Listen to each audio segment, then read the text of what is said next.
नमस्कार, मी वैष्णवी हरकरे। आजकाल आपण यूट्यूबवर बरेच व्हिडिओ बघतो। त्यात गोचरीचा गुरु या 3 राशींना धो पैसा देईल किंवा गोचरीचा शनी या 4 राशींना अत्यंत त्रासदायक फळ देईल, बुध तुमच्या लग्नाचा योग आणेल आणि वगैरे वगैरे। तर हे गोचर आहे काय? गोचर फलित काय असतं असे प्रश्न सामान्य लोकांना पडतातच। त्याकरता आपण या गोष्टी श्री मोहन हरकरे यांच्याकडून समजून घेऊयात। नमस्कार गुरुजी, जरा आम्हाला हे गोचर प्रकरण समजावून सांगाल का? नमस्कार, मी मोहन हरकरे। आजचा विषय आपला आहे गोचर। गोचर म्हणजे नक्की काय असतं हा प्रश्न सगळ्यांना पडतो। यूट्यूब लोक बघतात, सतत प्रश्न विचारतात, सामान्य माणसाला काही कळत नाही। आता यूट्यूबवर सारखे वेगवेगळे विषय असतात। आता गोचरीचा गुरु 3 राशींना धो धन देणार, आयुष्याचं कल्याण करणार। अजून शनी आला तो या 2 राशींना धो पैसा देणार, सुखसंपत्ती देणार। हे असे काही सगळे व्हिडिओ बघून सामान्य लोक आहेत ते चक्रावून जातात। ज्याची रास ती असेल, ज्याचा गुरुबदल झाला असेल, त्याला लगेच वाटायला लागतं, अरे बापरे, आता धो पैशाचा पाऊस पडणार आहे, आता आपण पोती जमवायला पाहिजे, साठवायला सगळं धन, असं लोकांना वाटते। तसं काही नसतं।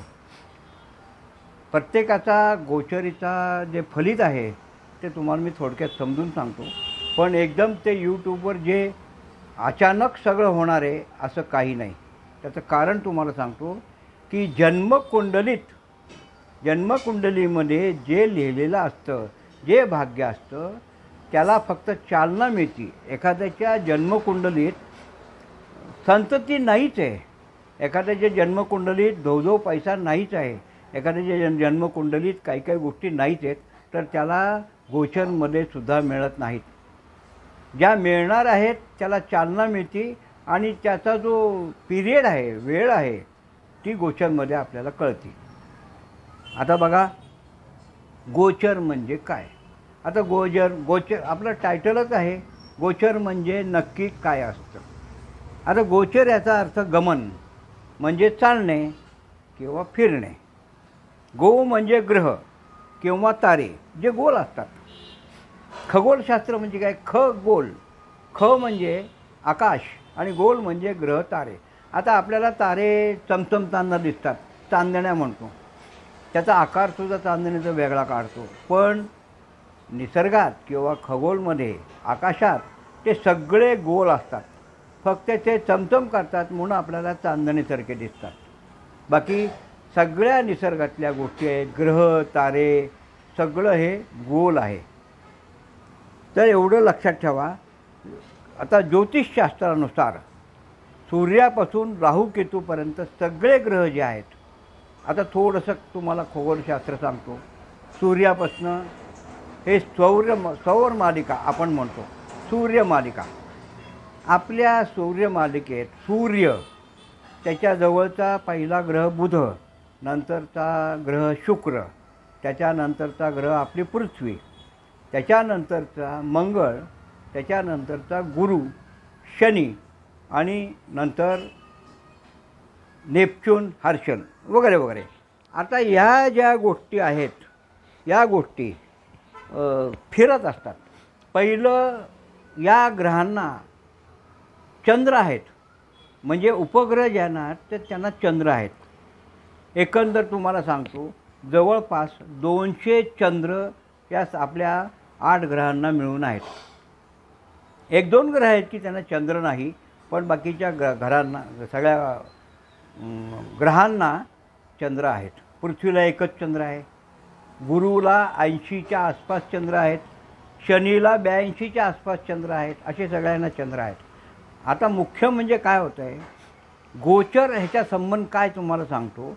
हे सगळे उपग्रह जे आहेत, म्हणजे आपला चंद्र आहे, या सगळ्या गोष्टी आहेत, या गोष्टी स्वतःभोवती फिरतात। सगळे ग्रह, त्याचे उपग्रह आणि सूर्यसुद्धा स्वतःभोवती फिरतो। त्यांना एक वेग आहे, ठराविक वेग आहे, बदल होत नाही, 1 सेकंदसुद्धा बदल होत नाही. कधी बाबा उशीर झाला आहे, लेट आलेत, असं काही होत नाही. तर ह्या सगळ्या गोष्टींमध्ये उपग्रह स्वतःभोवती फिरतात आणि फिरता फिरता ज्या ग्रहाचे तो उपग्रह आहे त्या ग्रहाभोवती, म्हणजे गुरुचे उपग्रह आहेत ते गुरुभोवती फिरतात. पृथ्वीचा चंद्र आहे तो पृथ्वीभोवती फिरतो. असं सगळे उपग्रह त्या ग्रहाभोवती फिरतात. ते ग्रहसुद्धा स्वतःभोवती फिरतात आणि ते सगळे चंद्र म्हणजे आपले कुटुंब घेऊन, हे सगळं घेऊन ते सूर्याला प्रदक्षिणा घालतात. आता सूर्याला प्रदक्षिणा घालतात सगळे. प्रदक्षिणा घालताना सूर्यसुद्धा स्वतःभोवती फिरतो. तो सुद्धा सगळे ग्रह तारे सगळे हे सगळं लटांबर समजा ते घेऊन फिरत असतो. आणि तो त्याच्यापेक्षा एक मोठा सूर्य आहे आकाशगंगेत, दुसऱ्या आकाशगंगेत जो सूर्य आहे मोठा त्याच्यापेक्षा अजस्र, त्याला तो प्रदक्षिणा घालतो. आता तुम्ही म्हणाल आपल्याला सगळं जाणवतच नाही, हे ग्रह फिरतात, हे फक्त चंद्र इकडनं तिकडं जाताना दिसतो, सूर्य इकडनं तिकडं जाताना दिसतो, बाकीचे ग्रह आपल्याला जाणवत नाहीत. आपण फिरतोय हे सुद्धा जाणवत नाही. तर तो सूर्य जो फिरतो सौर मालिकेतला, तो सुद्धा त्याला एक प्रदक्षिणा घालायला 2 लाख वर्ष लागतात. एवढं मोठं तुम्ही कल्पनाही करू शकत नाही, एवढी आपली सौर मालिका विचित्र गोष्टींनी नटलेली आहे. आता त्याचा संबंध कुठं आला? या प्रत्येकाची गती आहे. चंद्राला गती आहे, सूर्याला गती आहे, गुरुला गती आहे, शनीला गती आहे. ते आपल्या गतीने फिरत असतात आणि ते जे फिरणं आहेत त्याला गोचर म्हणतो. आणि ते कुठल्या राशीत कुठल्या नक्षत्रात येतात त्याच्यावर ते अवलंबून असतं. लक्षात घ्या, नवग्रहामध्ये चंद्राचा गोचर सर्वात कमी असतो, कारण त्याची गती जोरात आहे. तो पृथ्वीच्या जवळ आहे. 2.5 दिवसात चंद्र आपली रास आणि नक्षत्र सगळं बदलतो, त्याची गती जोरात आहे. शनीची गती मंद आहे, तो मंद ग्रह आहे. 30 वर्ष सूर्य प्रदक्षिणाला लावतो, 2.5 वर्ष एका राशीला लावतो. तर हे जे आहे त्यामुळे तो मंद गतीचा आहे. तो 2.5 वर्ष आपल्या गोचरमध्ये म्हणा, कुठेही जन्मकुंडलीत म्हणा, तो 2.5 वर्ष तिथं असतो. आता ग्रह विभिन्न राशीत परिभ्रमण करतात. ग्रहांचा परिणाम ज्या राशीवर पडतो त्याला गोचरफल असे म्हणतात. गोचरफल समजण्याकरता 2 प्रकारे पत्रिका मांडतात. एक रवी राशी जी आपण जन्मकुंडली म्हणतो, आणि दुसरं राशीकुंडली, तो चंद्र लग्नी मांडून जी पत्रिका तयार करतात ती राशीकुंडली. अशा दोन्हीवरनं आपल्याला गोचरीचं फळ बघता येतं. पंचांगात जे असते की प्रत्येक पानावर 15 दिवसाची आजची ग्रहांची स्थिती सकाळी 5:30 अशी लिहिलेली असती आणि एक कुंडली मांडलेली असती. त्या कुंडलीमध्ये आत्ता सध्या आकाशात कुठला ग्रह कुठल्या राशीत आहे ते आपल्याला कळतं. त्याच्यावरनं आपण रवी राशी कुंडली कन्व्हर्ट करायची गोचरीमध्ये किंवा राशी कुंडली कन्व्हर्ट करायची आणि त्याच्यावरनं गोचरचं फळ आपण बघायचं असतं. आता याकरता तुम्हाला भ्रमणकाळ माहिती असणं आवश्यक आहे. तर पुढचं जरा सांगतो, भ्रमणकाळाबद्दल आपण बोलूया.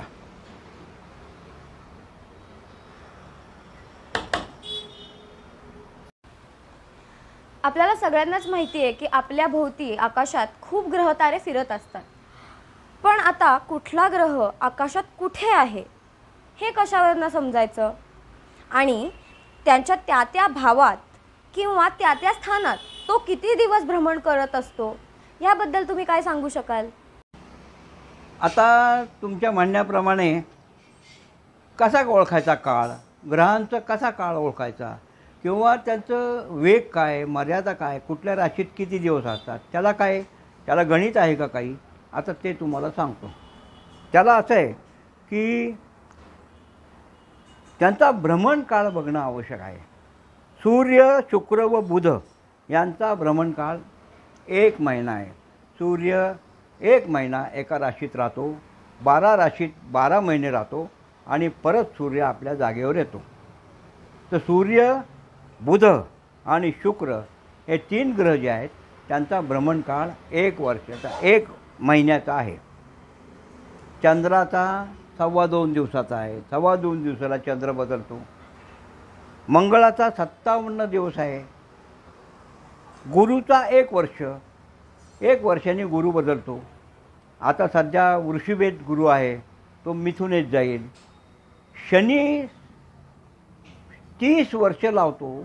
शनी 2.5 वर्ष एका राशीत राहतो. एका राशीत 2.5 वर्ष राहतो. कल्पना करा. आणि इतका मंद ग्रह आहे तो. तर राहू केतू 1.5 वर्ष राहतो. याप्रमाणे आता सध्या आपल्याला फळ बघताना हे बघावं लागतं की हा शनी किती दिवस इथं आहे, हा चंद्र किती दिवस आहे इथं, हा गुरु किती दिवस आहे. तर गोचरीचं फळ म्हणजे तात्काळ फळ सांगता येतं. उगाच 6 महिन्यांनंतर तुम्हाला नोकरी चांगली लागणार आहे, वर्षानंतर तुमचा विवाह होणार आहे, 2 वर्षानंतर तुम्हाला अपत्य होणार आहे असं नाही सांगता येत. कारण तो ग्रह किती दिवस त्या राशीत आहे त्याच्यावर ते फळ अवलंबून आहे. आता या सगळ्या गोष्टीत लक्ष ठेवा की या गोचर कुंडलीमध्ये आणि पंचांगात सगळं असतं बघा. पंचांगात गोचर कुंडलीच्या खाली, दिवसाच्या खाली सगळं लिहिलेलं असतं की कुठला ग्रह किती वाजून किती मिनिटांनी कुठल्या राशीत प्रवेश करतो आहे असं आहे. आता तुम्ही 20 ऑगस्ट ते 20 ऑगस्ट 24 ते 3 सप्टेंबर 24 या कालावधीतलं पंचांग बघा. त्यामध्ये 5:30च्या सकाळी पहाटे 5:30च्या वेळेची ग्रह दशा लिहिलेली आहे. त्याप्रमाणे कुठले कुठले ग्रह काय काय करतात ते लिहिलेलं आहे. आता त्यात काय लिहिलेलं आहे की 22 ऑगस्टला बुध वक्री कर्क राशीत सकाळी 6:36ला प्रवेश करीत आहे. 24 ऑगस्टला शुक्र कन्या राशीत पहाटे 1:16 प्रवेश करणार आहे. मंगळ 26 ऑगस्टला दुपारी 3:22 मिथुन राशीत प्रवेश करणार आहे. म्हणजे हे सगळे कुठला ग्रह कुठल्या राशीत प्रवेश करणार आहे आणि तो तिथं किती दिवस राहणार आहे हे तुम्हाला मी आता सांगितलं. प्रत्येकाचा भ्रमणकाळ किती आहे. आता जन्मकुंडलीमधून व्यक्तीच्या जीवनाचा सर्वसाधारण दर्जा, त्यास लाभणारी सुखदुःख, त्यास कारणं, जातकाच्या कुंडलीत त्याच्या आयुष्यात कोणत्या गोष्टी घडणार आहेत हे आपण सांगू शकतो. तथापि कधी घडणार आहे त्या गोष्टी हे पाहण्याकरता अनेक ज्योतिषशास्त्र आहेत, अनेक शास्त्रे आहेत. त्यातलं महादशा, अंतर्दशा, अष्टदशा या सगळ्या गोष्टी आहेत. त्यामध्ये गोचर फलादेश आहे. ह्या 2 गोष्टी महत्त्वाच्या आहेत. तर आपण गोचर फलादेशाचं बघू. आता गोचर म्हणजे नक्की काय हे पाहू. गोचर म्हणजे विशिष्ट कालातील ग्रह मूळ जन्मकुंडलीत कसे आहेत हे आपल्याला त्याच्यावरून कळते. त्यावरून त्या महिन्याचे, त्या वर्षाचे भविष्य कळते. भारतीय प्राचीन पद्धतीत गोचर हे चंद्र राशीकडून बघण्याची प्रथा आहे. पण लग्नाकडून गोचर ग्रहांचा विचार करणे महत्त्वाचे आहे. म्हणजे आपण जन्मकुंडली मांडतो ते सूर्य असतो ज्या राशीत ते आपलं लग्नस्थान असतं. त्याच्यावरनं गोचर भविष्य सांगताना अनेक दिशाभूल करणाऱ्या गोष्टी व कल्पना अस्तित्वात आल्या आहे. कशामुळे अस्तित्वात आल्या. सध्या यूट्यूबवर कुणीही काही आपलं सांगतो आहे की असा गुरु बदलला, या 3 राशींना धोधो पाऊस, या 3 राशींना दुःख, या 2 राशींना अनेक गोष्टी घडणार आहेत वगैरे वगैरे.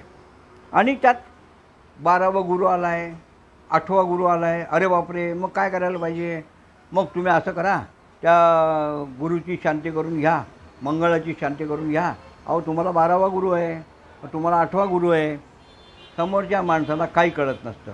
आणि गोचरमध्ये हे नवीन भ्रामक कल्पना 8वा गुरु, 12वा गुरु, शनी 8वा वगैरे वगैरे शब्दाला अति महत्त्व झालं आहे.